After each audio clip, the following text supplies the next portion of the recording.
para cuidar a un paciente, principalmente de COVID-19, ellos están ahí donde quizás ni siquiera los familiares de los pacientes puedan entrar. Por tal razón, para mí es altamente meritorio promover mejoras en las condiciones de trabajo de los profesionales de la salud, y además de ayudar a los enfermeros y enfermeras que están actualmente ayuda a promover, a incentivar no solo esta profesión, sino también para todos aquellos que actualmente trabajan y están estudiando para que permanezcan y nosotros tengamos la salud profesionales de tanta demanda en otros lugares del mundo. Cabe destacar que los profesionales relacionados con el cuidado de la salud, figuran entre los empleos de mayor demanda y no tienen un salario adecuado. Necesitamos retener el mejor personal en nuestra isla y garantizarles mejores condiciones de trabajo. De eso se trata, de conocer el trabajo de tantos años han estado olvidados de todas las medidas gubernamentales. ¿Y dónde son los profesionales que vienen de otros hospitales y de otras instituciones a buscarlos a Puerto Rico por su extraordinaria labor, dedicación y compromiso con la salud de nuestro pueblo? Los profesionales de la enfermería, que son parte de la espina dorsal de nuestro sistema de salud, no han recibido un ajuste en su sueldo mínimo desde el 2005, pero a eso va a cambiar a partir del día de hoy, ya que los aumentos en las distintas categorías de enfermería fluctúan entre $250 hasta $500 mensuales, dependiendo de la experiencia. A lo que se refiere este proyecto es que hace unas escalas de la enfermería práctica con experiencia, la enfermería práctica con experiencia, igualmente el que tiene la experiencia y los grados del tiempo que ha trabajado, establece unas escalas salariales para estos profesionales de la salud que, como dije anteriormente, no habían tenido una revisión desde el 2005. Particularmente el proyecto de la Cámara 2143 del representante José Quiquito Meléndez dispone que el secretario del Departamento de Salud establecerá un procedimiento por etapas para cumplir con las nuevas escalas salariales aquí dispuestas, disponiéndose que para el 1 de julio del 2022 todo el personal de enfermería en el servicio público deberá estar ubicado en su escala correspondiente. Es decir, que hay un periodo de transición para que tanto el Departamento de Salud como estos profesionales se vayan atemperando estas nuevas escalas y que puedan entonces empezar todo a partir del 1 de julio del 2022.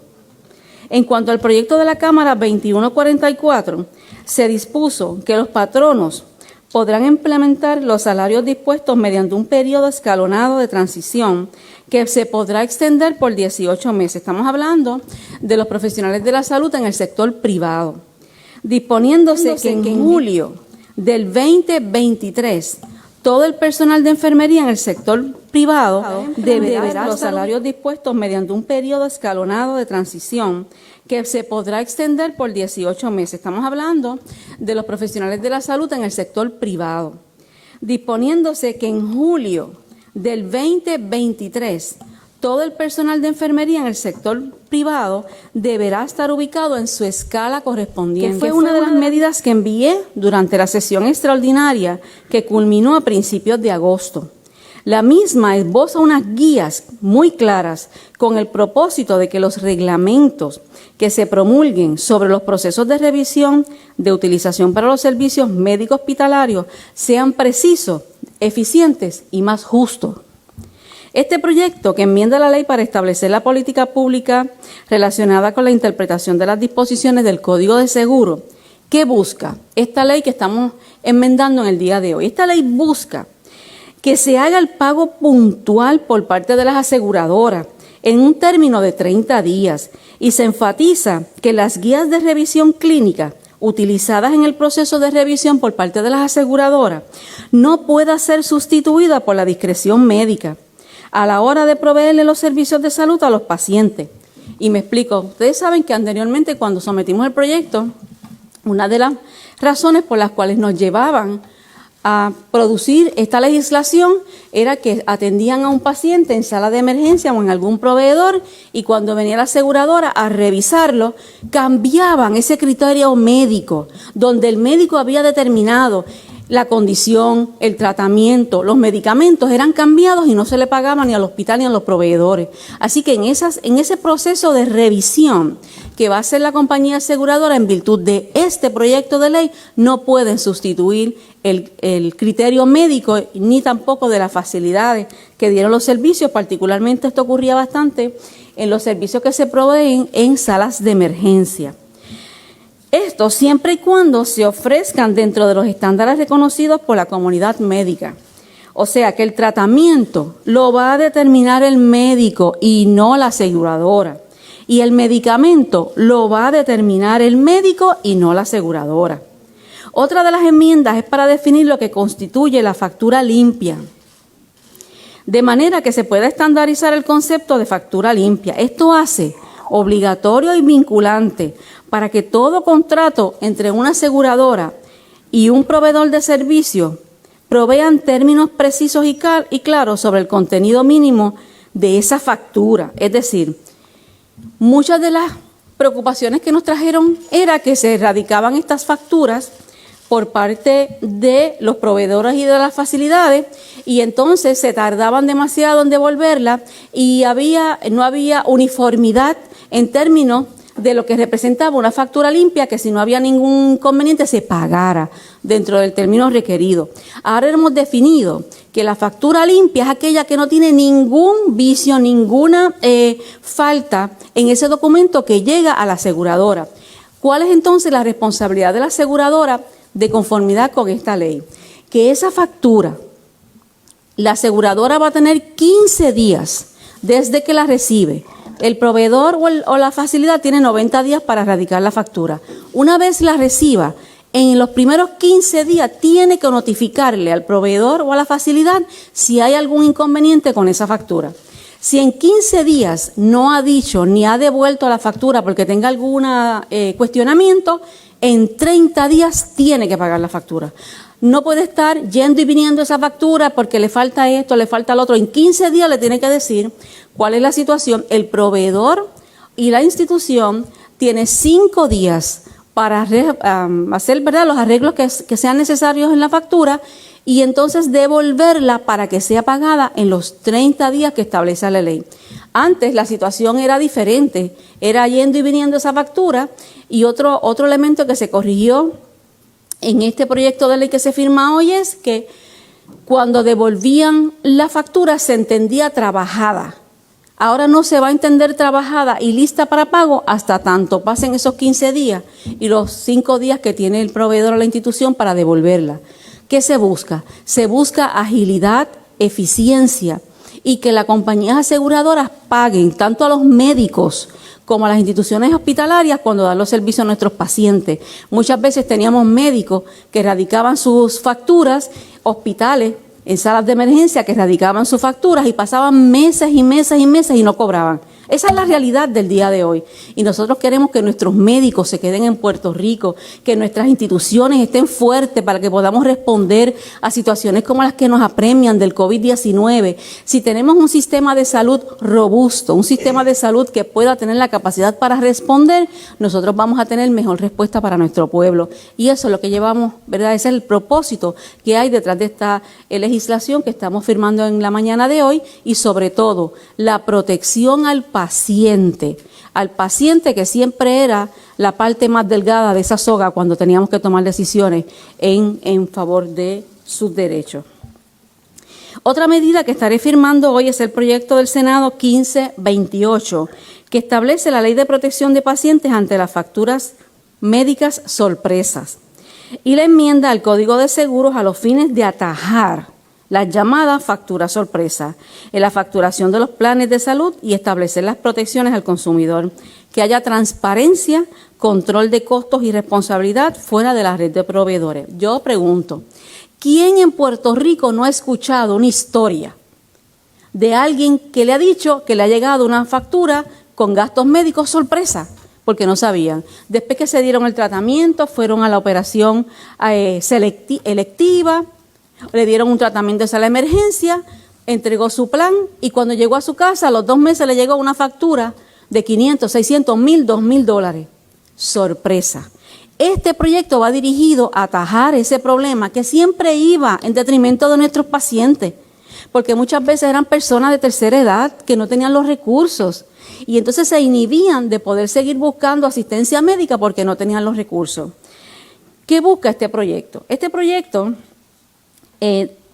explica, ¿verdad?, que pueden surgir facturas sorpresa de diferentes maneras. Por ejemplo, en una emergencia, un paciente puede terminar en un hospital que no está en la red de su asegurador por diferentes situaciones.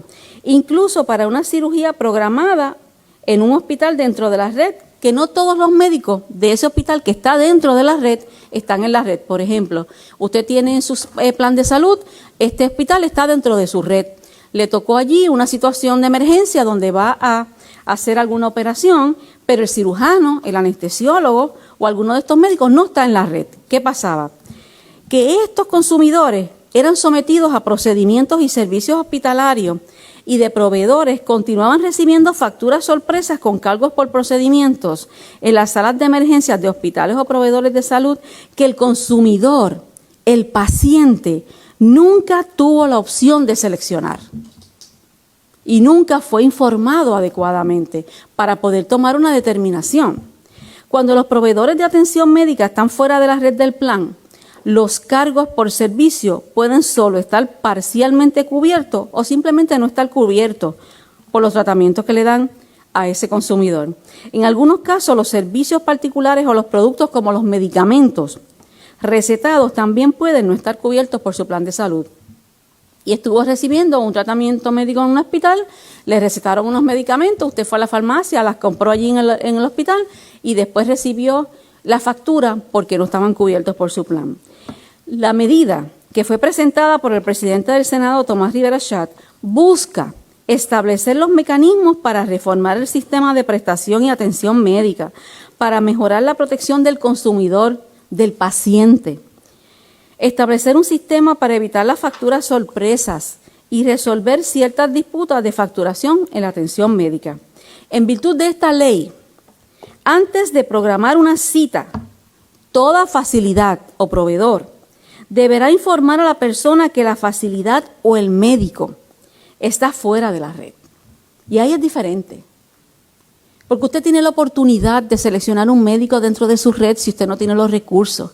Y si es un único especialista que no está en la red, pues usted lo tiene ya de antemano y usted puede hacer los arreglos para poder tener los recursos y poder pagar esa factura que al final del camino va a recibir, pero fue informado. Lo más importante es tener ese conocimiento. Informar a la persona que la facilidad o el médico está fuera de la red. Aconsejar a la persona que se oriente con el médico sobre los planes de salud y la cubierta. ¿Cuál es el deducible? ¿Cuánto tengo que pagar? Si no lo cubre, ¿cuánto es el costo de ese tratamiento, de ese medicamento? Es tan sencillo como darle la información adecuada a nuestros pacientes y que puedan tomar esas decisiones. También dispone este proyecto de ley que hoy se firmará, que la facilidad también tendrá visible en la lista de los costos o servicios proporcionados por la institución. O sea que ese hospital, si usted tiene que hacerse varios procedimientos, debe tener un listado de cuáles son esos procedimientos, esos tratamientos, esos medicamentos y cuál es el costo, que cuando usted le tengan que hacer un tratamiento en particular, un estudio, y el médico le informe, porque la ley le va a decir que lo tiene que informar, usted sepa cuál es el costo, y ya usted va con ese conocimiento a ese procedimiento, y usted se puede preparar adecuadamente. De igual manera, si una persona cubierta recibe servicios médicamente necesarios, en cualquier facilidad de cuidado médico de salud con carácter de urgencia o emergencia. Esto es bien importante. La primera, informarle adecuadamente de la cubierta y los médicos. La segunda, el listado de los procedimientos. Esto es entre otros, ¿verdad? El derecho. Ustedes van a tener la oportunidad de examinar la ley para que vean cuáles son todos los beneficios que tienen los pacientes. El tercero, y más importante aún, porque es el donde no tenemos la opción de poder tomar una determinación, porque estamos atendiéndonos en una situación de emergencia o de urgencia en un hospital, la facilidad, la institución, no facturará a la persona cubierta en exceso de cualquier deducible, copago o coasegurado aplicable a los servicios dentro de la red. Eso es la diferencia para beneficio de los pacientes. Y quizás alguien, ¿verdad? Yo sé que hubo mucha presión para que estos proyectos pues, no se aprobaran de la manera que se aprobaron. Pero mi responsabilidad y mi compromiso con la gente y con el pueblo era buscar el beneficio del paciente, donde el paciente primero esté adecuadamente informado, que pueda tomar las decisiones de acuerdo a sus recursos. Y tercero, que cuando no tenga esa oportunidad porque fue un accidente o fue una condición que surgió de momento y lo tengan que llevar al hospital, después entonces las consecuencias sean más graves porque no tienen los recursos para pagarlo, que no puede ser, dispone esta ley, que no puede ser, la facilidad no facturará a la persona cubierta en exceso de cualquier deducible, copago o coasegurado aplicable a los servicios dentro de la red. Queremos dejar claramente establecido que la política pública de este gobierno es en beneficio de los pacientes, sin duda alguna. Como he dicho anteriormente, de ahora en adelante los tratamientos y los servicios de salud los van a determinar los médicos y no las aseguradoras. Seguiremos trabajando a favor de los pacientes, con leyes y medidas que les hagan justicia y les ayuden a recibir el servicio y el tratamiento que necesitan y que merecen. Finalmente, pero no menos importante, quiero agradecer a la doctora María Conte, que se encuentra aquí con nosotros y agradecemos su visita, comisionada del negociado de ciencia forense, por estar aquí para la firma del importante proyecto de la Cámara 2075, que crea el Instituto de Ciencias Forenses de Puerto Rico. Estamos conscientes de que la creación de la Ley del Departamento de Seguridad Pública en el 2017 tenía y tiene una misión importante en cuanto a la seguridad de nuestra isla. El Instituto de Ciencias Forenses pasó a ser el negociado de ciencias forenses dentro del DSP. Pero esto ha provocado que Ciencias Forenses enfrente serios retos tras pasar de ser una entidad autónoma a un negociado adscrito a otra dependencia gubernamental. Como ha planteado la propia doctora Conte, es importante y necesario contar con un Instituto de Ciencias Forenses independiente. Esto permitirá que todos en el instituto puedan hacer su trabajo investigativo y científico sin mayores inconvenientes. Esta ley fue presentada también por el representante José Quiquito Meléndez, quien se encuentra también con nosotros, y entra en vigor en 90 días a partir de hoy, de modo que durante este tiempo se puedan hacer un proceso de transición adecuado, ágil y eficiente en beneficio del pueblo. El instituto, de hoy en adelante, a partir de estos 90 días, será una entidad autónoma, regida por una junta que la presidirá la secretaria de Justicia y estará compuesta por el secretario de Seguridad Pública, el rector de Ciencias Médicas, el secretario de Salud y el comisionado de la Policía y otros 3 miembros que estarán que serán parte de esta junta. Para mí, particularmente este proyecto es extremadamente importante porque lo puedo hablar por experiencia propia. Crecí dentro del Departamento de Justicia como fiscal, viendo al Instituto de Ciencias Forenses ser la respuesta, el brazo investigador importante y la herramienta indispensable en la investigación criminal de los casos. Y tuve la oportunidad de compartir con la doctora Conte como patóloga en muchos casos de crímenes violentos, de violencia doméstica, de niños asesinados, de niños víctimas de abuso sexual. Fui fiscal y ella patóloga durante todo ese proceso. Así que conozco la eficiencia y por eso defiendo al Instituto de Ciencias Forenses y lo he defendido siempre. Sé que era la política pública para el 2017 y a pesar de que obviamente tenía mi posición con relación a eso, se siguió la política pública. Pero hoy que está en mi facultad poder devolver la independencia al Instituto de Ciencias Forenses para que continúe siendo ese instituto eficiente con la reputación y la trayectoria de excelencia que siempre ha tenido, hoy vamos a firmar este proyecto para convertir nuevamente al Instituto de Ciencias Forenses en una entidad autónoma, que ustedes recordarán cuando entramos a la gobernación en agosto 7 del 2019, la situación terrible por la que estaba pasando el Instituto de Ciencias Forenses, que habían unas imágenes muy tristes. Personas, ciudadanos, con grandes situaciones de entrega de cuerpos, que lo podíamos ver distante porque no nos tocábamos, pero había que tener la sensibilidad para entender lo que estaba pasando a todos esos ciudadanos y el retraso de la entrega de sus seres queridos.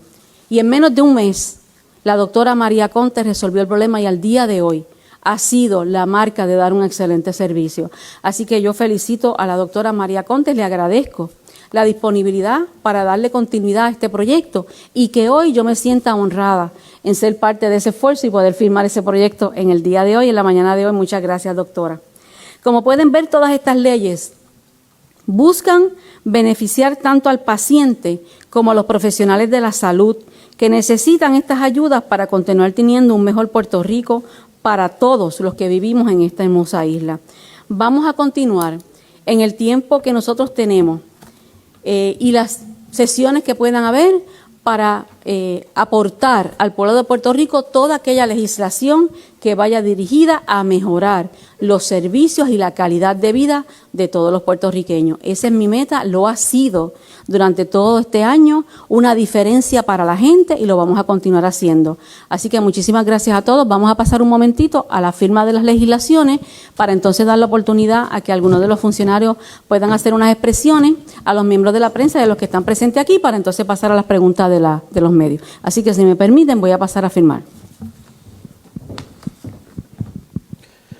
La gobernadora de Puerto Rico estará procediendo a firmar la medida 2143, 2144. Le pedimos a la doctora Ana Cristina García Cintrón, presidenta del Colegio de Profesionales de Enfermería, y a José Albero Díaz, Unidad Laboral de Enfermeros y Empleados de Salud, favor de pasar para la firma de las medidas 2143, 2144.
Agradecemos a la doctora Ana García, al señor José Albero. Pueden pasar a su asiento y a los profesionales de la salud para proceder a la firma. Le pedimos a los legisladores que continúen ahí. Ahora pasamos a la firma del proyecto 2583.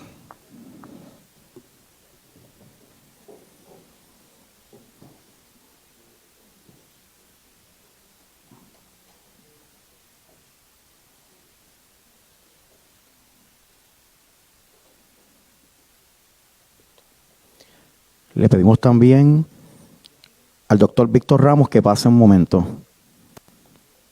presidente del Colegio de los Médicos Cirujanos.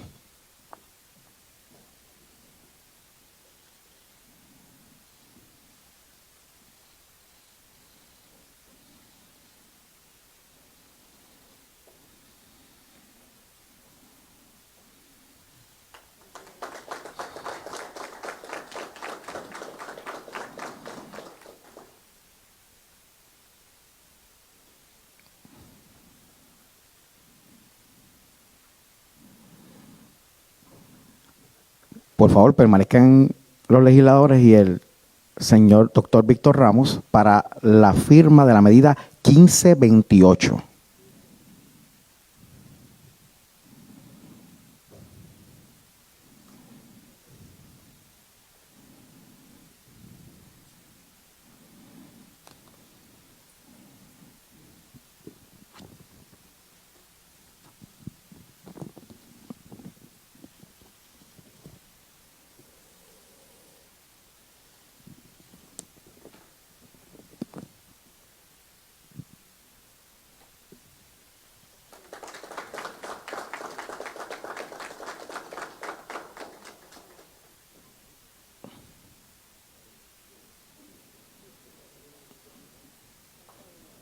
Agradecemos al doctor Víctor Ramos, le pedimos que pase a su asiento y ahora le pedimos a la doctora María Conte, comisionada del negociado de ciencias forenses, para proceder a la firma del proyecto 2075.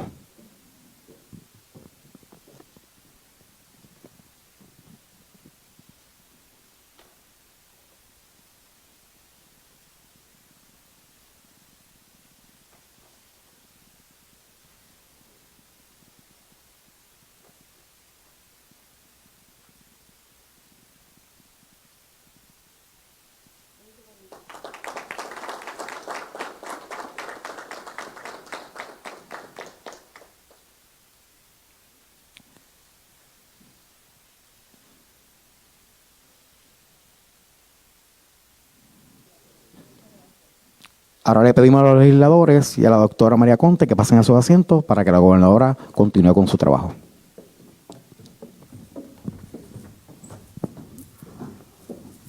En este momento voy a ceder la palabra unos breves instantes, en primer instante al senador Chayán Martínez, para que en representación del señor presidente y presidente de la Comisión de Salud se pueda dirigir a los medios. Muchas gracias, señora gobernadora. Que Dios les bendiga en esta bonita mañana en la cual hoy se le hace justicia a esa primera línea de batalla en esta pandemia, que son nuestras enfermeras y enfermeros de Puerto Rico. Agradezco al señor presidente del Senado la oportunidad de dirigirme, obviamente representarlo aquí para dirigirme ante ustedes, pero también agradezco a la señora gobernadora la oportunidad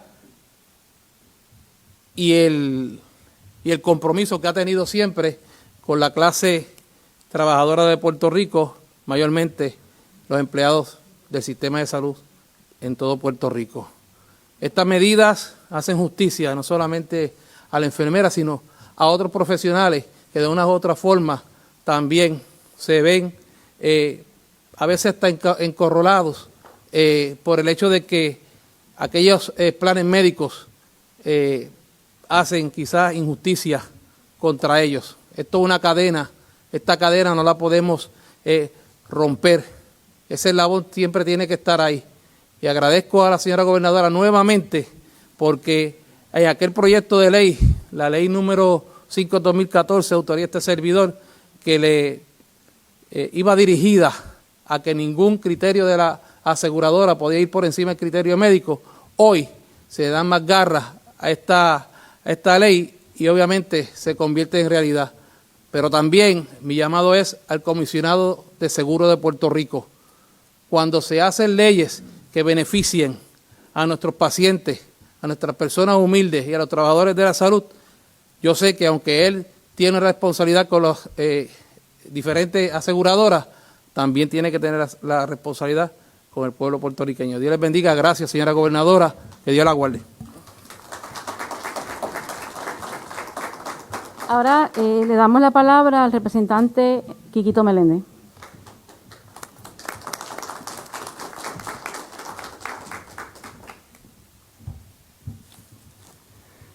Muchas gracias a todos por estar aquí. Gracias a la gobernadora de Puerto Rico, Wanda Vázquez Garcet. Yo creo que, y es importante que destaquemos, ¿verdad?, que el legado de la gobernación de Wanda Vázquez va a ser un legado impresionante. Impresionante lo digo en el sentido de que gobernar requiere sensibilidad.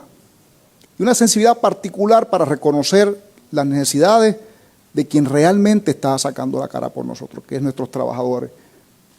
La gobernadora en el día de hoy le hace justicia a las personas que están en la primera línea de batalla. No hay nadie más. Cuando usted llega a un hospital, quien recibe a una persona es precisamente la enfermera. Usted puede estar con dolor, sin dolor, con un paciente, como sea, ser acompañante, pero usted llega allí en su desesperación para conseguir un servicio, porque tiene una condición médica, y quien lo recibe es una enfermera. Una enfermera que probablemente lleva doble turno trabajando, en una circunstancia fuerte, y recibiendo, oye, a veces loas, y a veces la gente se pone difícil, vamos a hablar claro, porque es la verdad. El que va a un hospital va buscando una ayuda porque tiene una necesidad. Oye, y a veces duele, pero es la realidad. Y gobernadora, reconocer a estos profesionales de la enfermería me parece a mí que es un acto no solamente de justicia, sino de humanidad, de humanismo.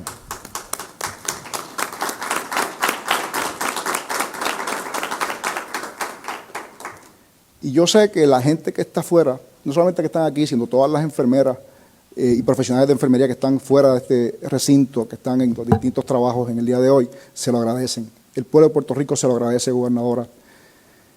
Vivimos tiempos complicados, pero, repito, dentro del legado de Wanda Vázquez también está liberar a todas esas áreas de trabajo de hostigamiento laboral. Quizás no se discute tanto, pero está ahí. Y regresando un momento al asunto de la enfermera, gobernadora, me tomo un segundito, porque es importante destacar que se le está haciendo justicia salarial. Lo digo porque cuando se anunció que se iba a aprobar estos proyectos, de momento hubo un titular de un periódico diciendo que se estaba reduciendo el sueldo de las enfermeras. Y eso causó mucha confusión. Y yo estoy seguro que no fue con mala intención, pero sí causó daño. Y causó desasosiego, cuando la realidad es que en efecto se está haciendo justicia. Por otra parte, gobernadora, todos hemos visto, ¿verdad? Y los que conocemos, como yo creo que en este salón muy poca gente conoce el instituto, como la doctora Conte y la gobernadora, porque como fiscal trabajó bien de cerca con el Instituto de Ciencia Forense. Reconocemos la necesidad de darle autonomía. La Asamblea Legislativa existe como un cuerpo continuo, precisamente para tomar determinaciones y, si es necesario corregirlas, corregirlas. En el día de hoy, la gobernadora convierte en ley el proyecto de la Cámara 2075, que busca corregir una situación que ocurrió con el Departamento de Seguridad Pública, que pues obviamente incluía ciencia forense. Eso creó unos problemas que no estaban previstos, pero en el día de hoy, luego de que se atendiera esto en la Asamblea Legislativa, de la manera que se hizo, que se aprobó por unanimidad, tanto en Cámara como en Senado, hoy, gobernadora, le agradezco que usted devuelva la independencia al Instituto de Ciencia Forense y obviamente aplaudo el trabajo de la doctora María Conte al frente de esta importante oficina. Muchas gracias, gobernadora.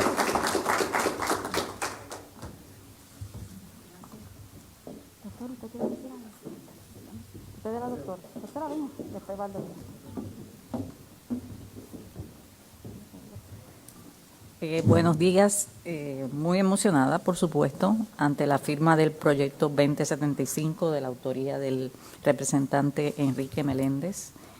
Yo quiero agradecer a toda la legislatura de Puerto Rico, tanto a la Cámara como al Senado, por el interés que ha tomado en mejorar las operaciones del negociado de ciencias forenses, de ahora en adelante nuevamente el Instituto de Ciencias Forenses, a la prensa de Puerto Rico, porque su labor fiscalizadora también ha abonado en gran medida a la mejoría de nuestras operaciones. Por eso yo siempre estoy disponible y entiendo que ustedes son el instrumento para informar al pueblo de nuestras gestiones, y al pueblo nos debemos.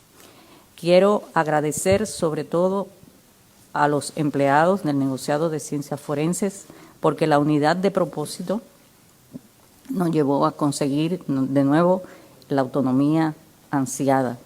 Quiero agradecer a los compañeros del Departamento de Seguridad Pública por la amabilidad y el trato deferente que siempre tuvieron hacia nosotros. Y ahora que más que nunca vamos a hacer un equipo, porque más eficientemente vamos a poder ayudarlos en su lucha, la lucha de ellos, que es nuestra propia lucha.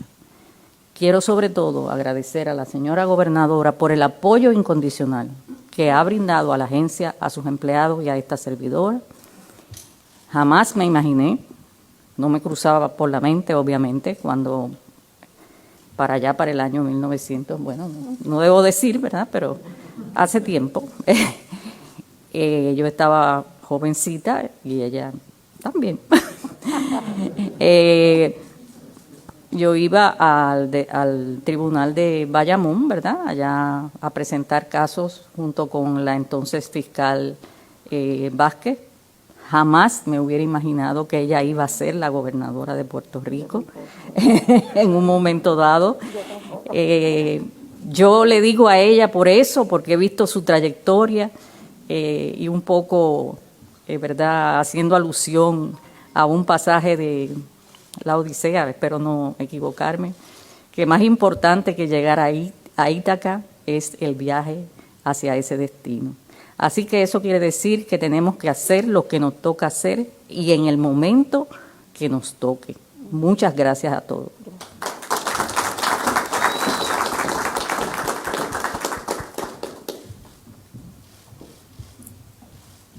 Bueno, buenos días. Y primero agradecerle a la gobernadora la firma de todos estos proyectos.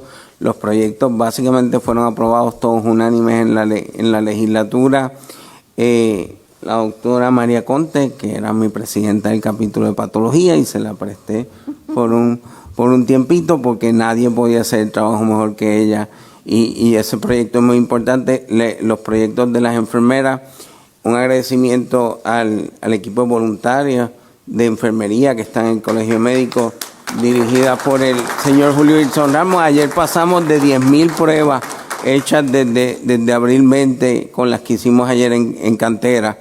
Y sobre los proyectos de salud, bien importante que se atemperan a la pandemia. Por ejemplo, en el de pronto pago se establece que las facturas de telemedicina presenciales, como son en casi 30 estados, son parte de una factura limpia, o sea que se podrá seguir haciendo telemedicina a partir de enero 1 con el proyecto. Y el de las facturas limpias también provee factura sorpresa. Alguien podría pensar que uno como médico se va a oponer al proyecto de factura sorpresa, pero dispone que el médico que tiene que atender en una emergencia y no es proveedor del plan, solo puede cobrar el deducible, pero el plan le tiene que pagar como si fuera proveedor del plan. Así que nosotros estamos muy de acuerdo en que se le haga justicia al paciente y al médico que haga un procedimiento de emergencia se le pueda pagar. También agradecemos hoy el secretario de Salud, ¿verdad? Le habíamos pedido ayer a la gobernadora que hiciera una tirada especial para pagarle a los residentes lo que se debe, y ya el secretario de Salud lo anunció en el día de hoy, igual que hay que arreglar lo del incentivo de los médicos residentes a los que tienen licencia permanente que no se le pudo otorgar por un error técnico. Esperamos que pronto se va a corregir, así que estamos muy agradecidos con la gobernadora, que cumpliendo su historial de siempre, cuando era secretaria de Justicia fue enfática en defender la ley 138, lo que se convirtió en la ley 90. Estamos en el tribunal defendiendo leyes de salud, así que la gobernadora siempre ha sido un paladín de las causas de los pacientes y de los proveedores, y se lo agradecemos y seguiremos trabajando juntos por el bienestar del país. Muchas gracias. Gracias.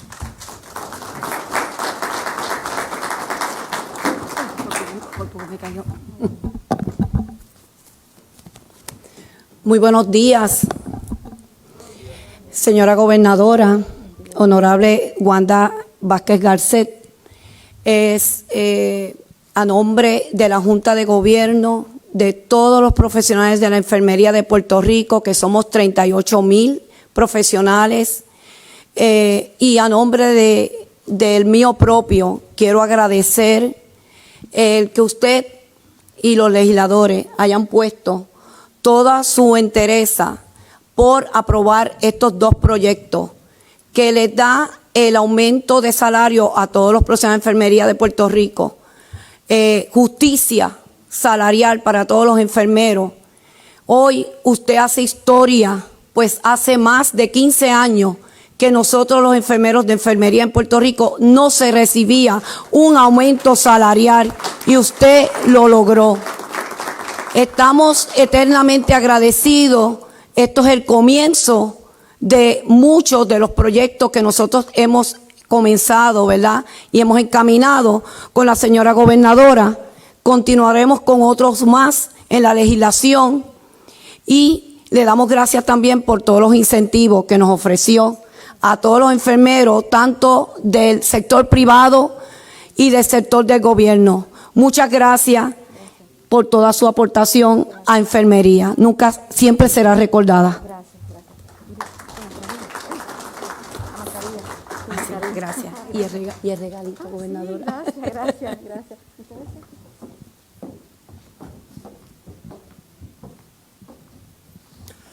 Buenas tardes. Sí, buenas mañanas, todo bien. Yo agradezco a la gobernadora Wanda Vázquez también, porque esto se ha hecho en tiempo récord en comparación a lo mucho que hubo que luchar para conseguir lo que se consiguió en el 2005. Así que esto yo lo considero que fue récord y que se hizo justicia por el personal de enfermería. Pero también, como muy bien dice la compañera Ana Cristina, presidenta del colegio, todavía nos faltan cositas que luchar por este personal, ¿verdad? Enfermería y los empleados, todos los que componen las diferentes clasificaciones que dan servicio en cualquier hospital público o privado. Como sería que lo estamos luchando hace años, pero vamos a seguir hacia adelante. El staffing, ¿verdad? Lo que se llama el staffing, que es cantidad de pacientes por enfermera, que eso tiene que acabar. La forma en que se está bregando en los hospitales, eso tiene que acabar. No cabe en la mente de nadie, pero sucede de que una enfermera en un turno 3 a 11 atienda sobre 26, 30 pacientes ella sola. Eso tiene que acabar y por ahí vamos, ¿verdad?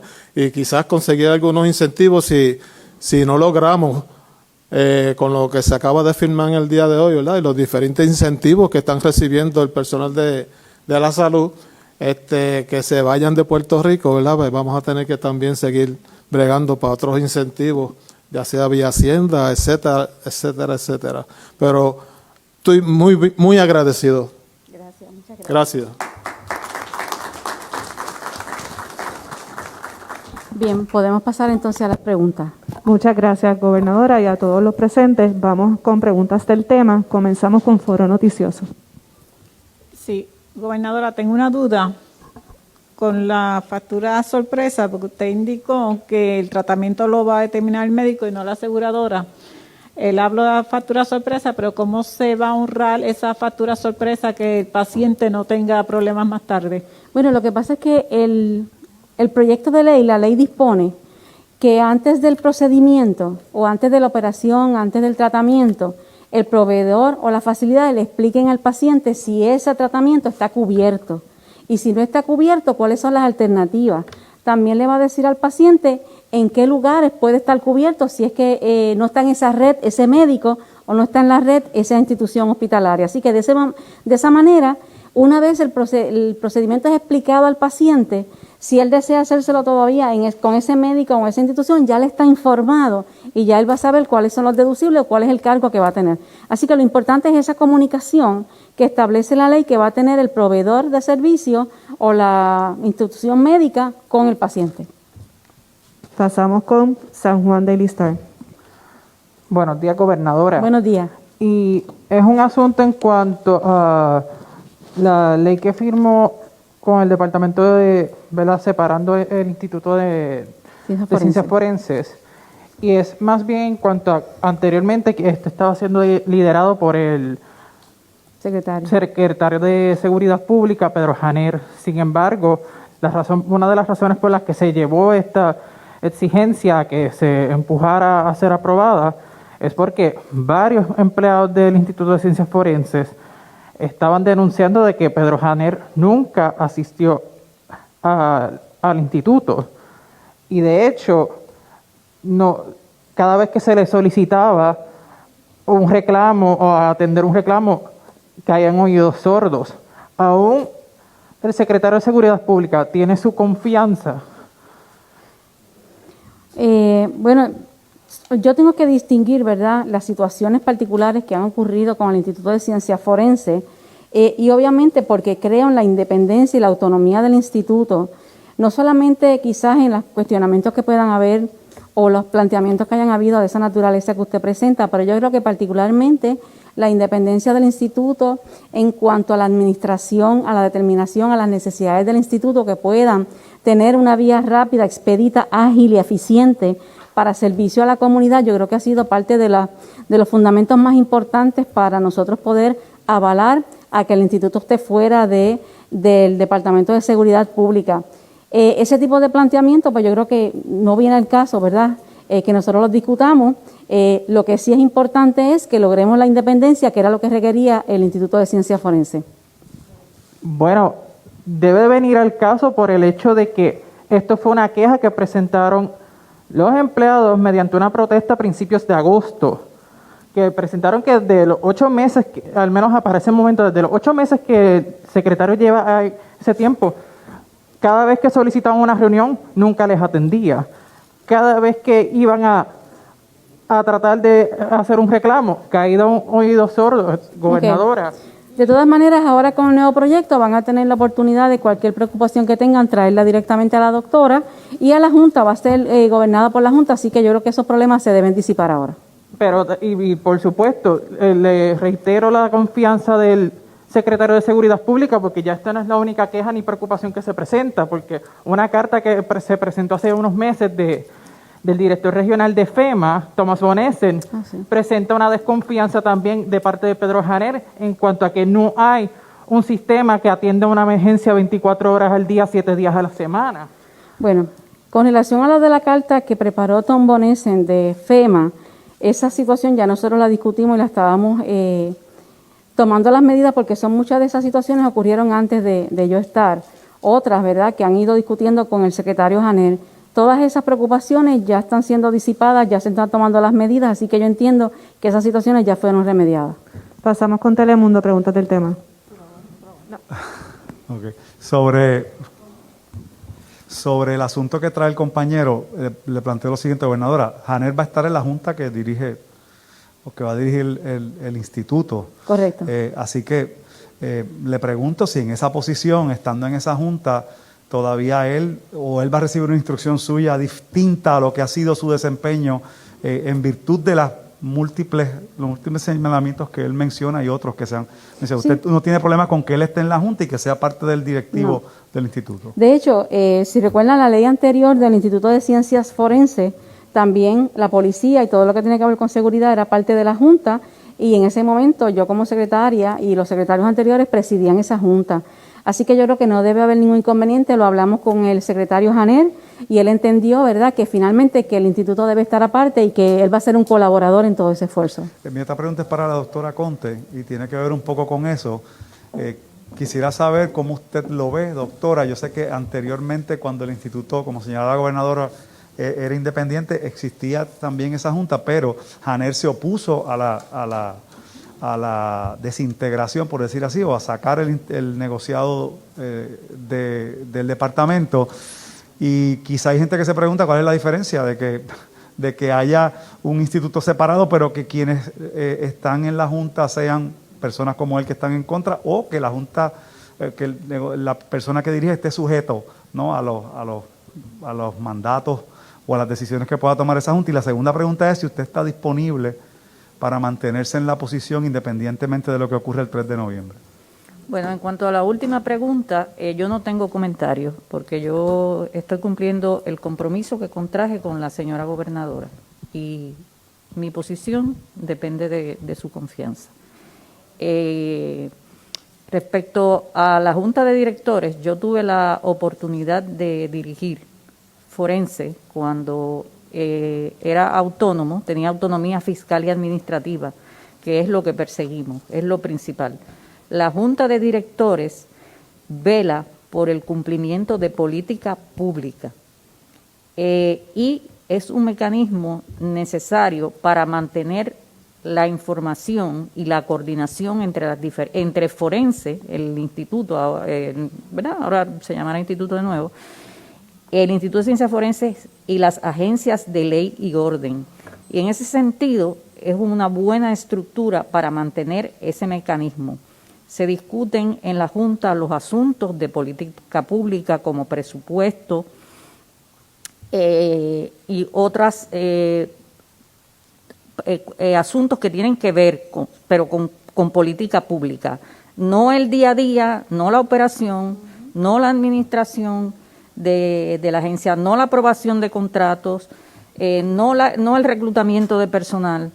Así que es un mecanismo distinto. Ahora, yo quería aclarar que en cuanto a la visión del señor secretario y la mía, es un asunto meramente procesal, porque como dicen los abogados, en lo sustantivo estamos de acuerdo. Ambos trabajamos por el bien de Puerto Rico, por la ley y por el orden.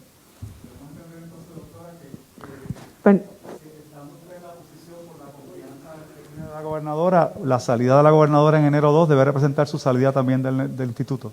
No tengo comentarios porque, como dije, es más importante el viaje a Ítaca que llegar a ella. Así que vamos a esperar. Próxima pregunta, Nuevo Día. Sí, buenos días.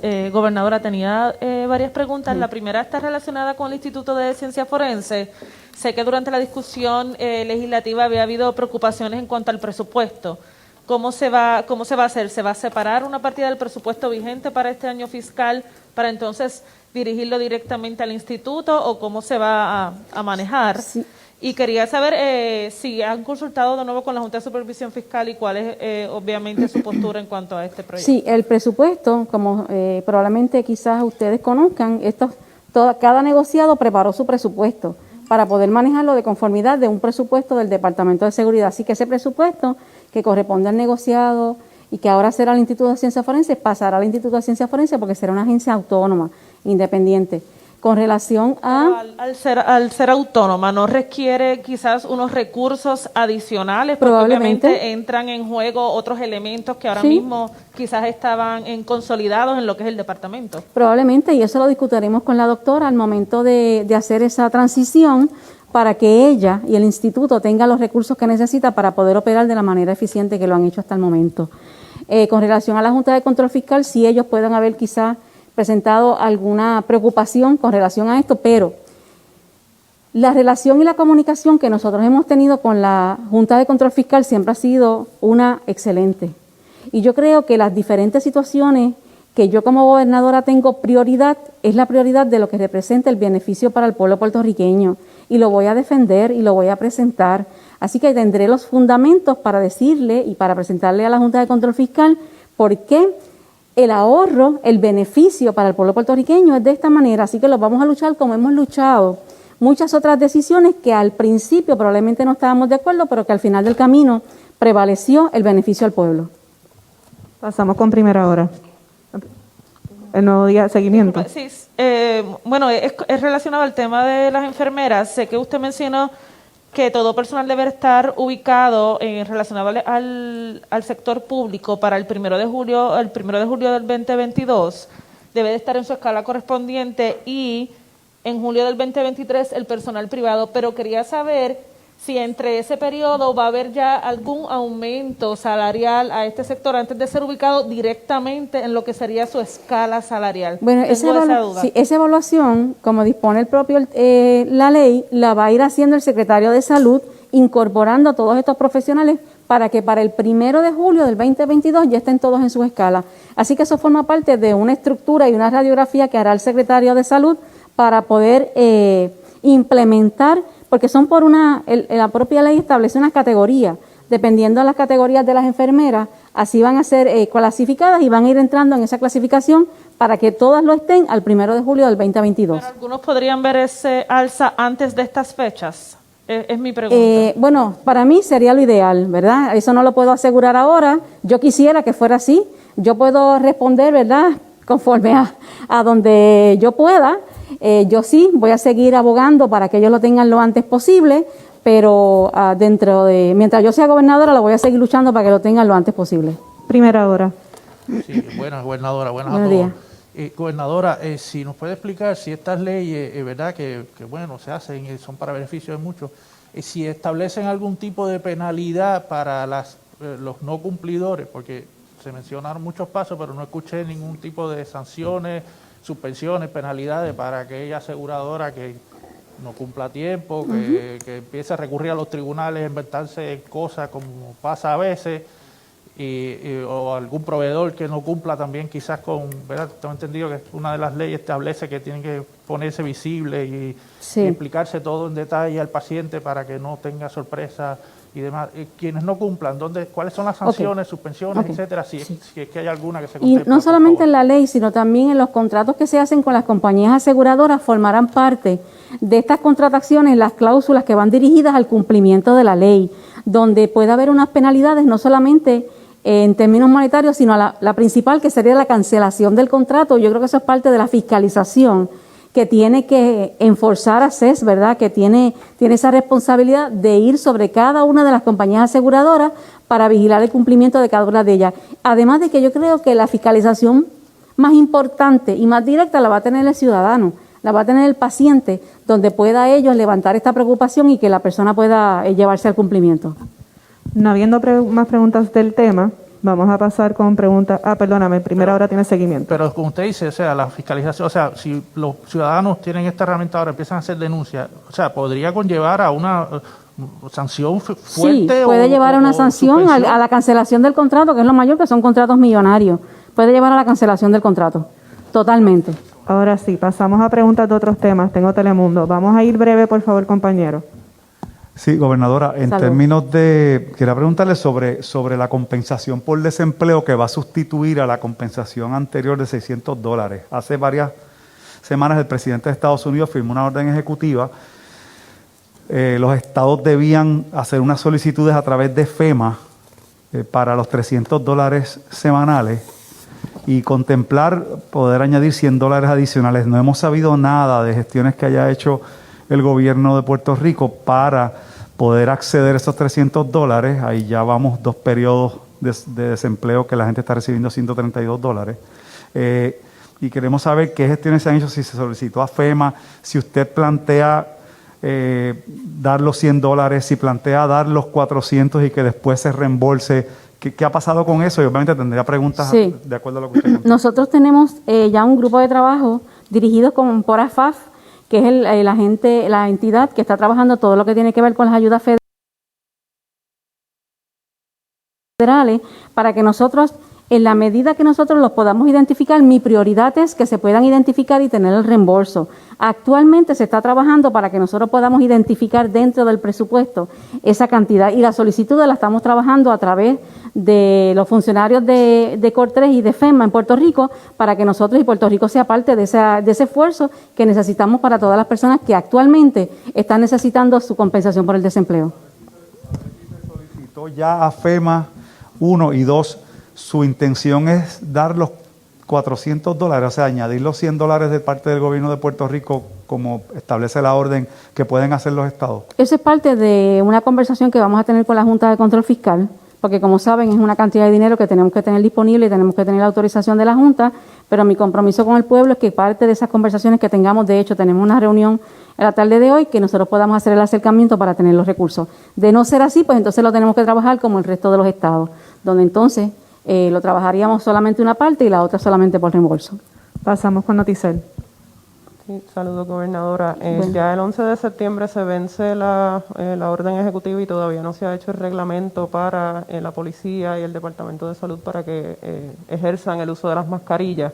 Quisiera saber si usted ha solicitado alguna medida en particular al respecto sobre eso, si sabe el estatus de reglamento y qué evalúa mejorar entonces para la próxima ejecutiva, ya teniendo en cuenta que pues, ya pronto esta se acaba y no se ha podido ejercer eso. Y la segunda cosa rápido era quería saber si iba a llamar a una sesión extraordinaria para entonces aprobar el nombramiento del secretario de Estado y alguna otra medida que se le haya quedado urgente. Sí, debo aclarar que sí hay un reglamento de salud para todo lo que tiene que ver con el uso de las mascarillas. El reglamento ya está vigente. De hecho, yo firmé una certificación para que fuera aprobado como una situación de emergencia. Ese reglamento está vigente y de hecho está siendo implementado. El secretario de Salud hizo unas expresiones con relación a los funcionarios de salud